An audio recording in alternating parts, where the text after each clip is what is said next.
श्री व्यंकटेश स्तोत्र पूर्ण मराठीतून.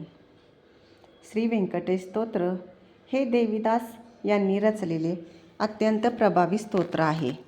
यात भगवान श्री विष्णूंच्या व्यंकटेशाच्या विविध रूपांचे किंवा अवतारांचे वर्णन आहे.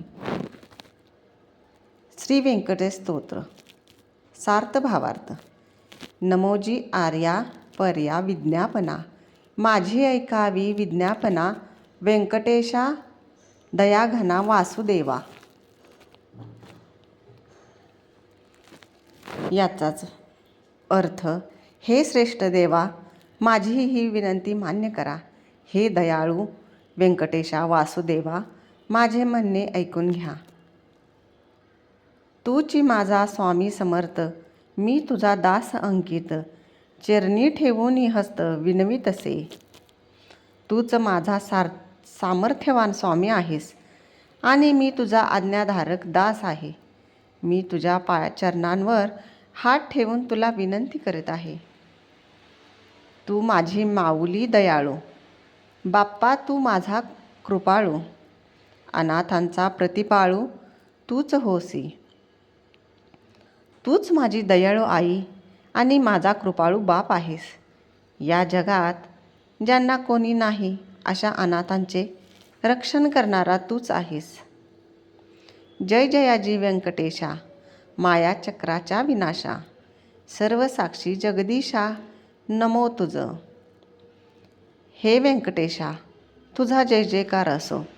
मायेच्या फेऱ्यांचा नाश करणाऱ्या आणि जगातील प्रत्येक गोष्टी पाहणाऱ्या ईश्वरा, तुला माझा नमस्कार असो.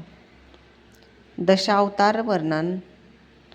मत्स्य रूपे जनार्दना, वेदान नेले रसतळा लागुनी, सुरासी मर्दुनी वेद आणले.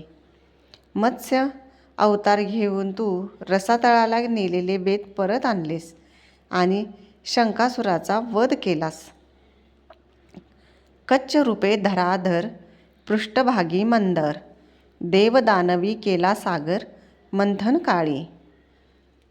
कर्म रूप घेऊन तू मंदार पर्वत आपल्या पाठीवर पेलला, जेव्हा देव आणि दानव समुद्र मंथन करत होते.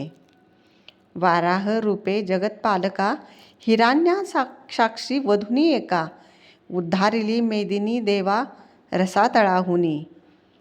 वराह रूप घेऊन तू हिरण्याक्ष राक्षसाला मारले आणि पृथ्वीला रसातळावरून बाहेर काढले.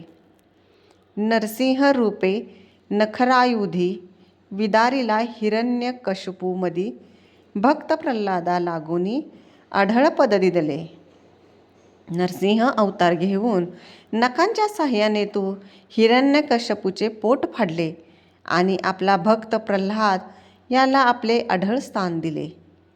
वामन रूपे जगज्जेत्या, बळीसी छळिले कपटयुक्त्या, त्रिपद भूमी मागता पाताळी घातला. वामन अवतार घेऊन तू बळीराजाकडे 3 पावले जमीन मागितली आणि त्याला पाताळात धाडले. परशुराम रूपे कोपाविष्ट, निक्षत्री केली पृथ्वी स्पष्ट, सहस्त्रार्जुनासी वधुनी पितृवैरे साधले. परशुराम रूपात तू 21 वेळा पृथ्वी निक्षत्री केली आणि पित्याचा अपमान करणाऱ्या सहस्त्रार्जुनांचा वध केला. भक्तीने वाचल्यास भक्ती आणि फलश्रुती.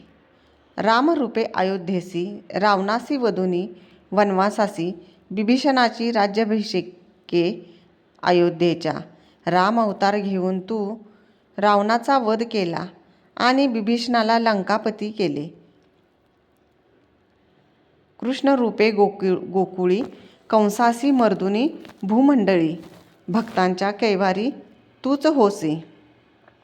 कृष्ण रूपात तू कंसाचा नाश केला आणि नेहमी भक्तांच्या मदतीला धावून आलास. बौद्ध रूपे मौन धरिले, कलंकी रूपे अधमारसी दंडिले, ऐसे अवतार तू घेतले नाना परी.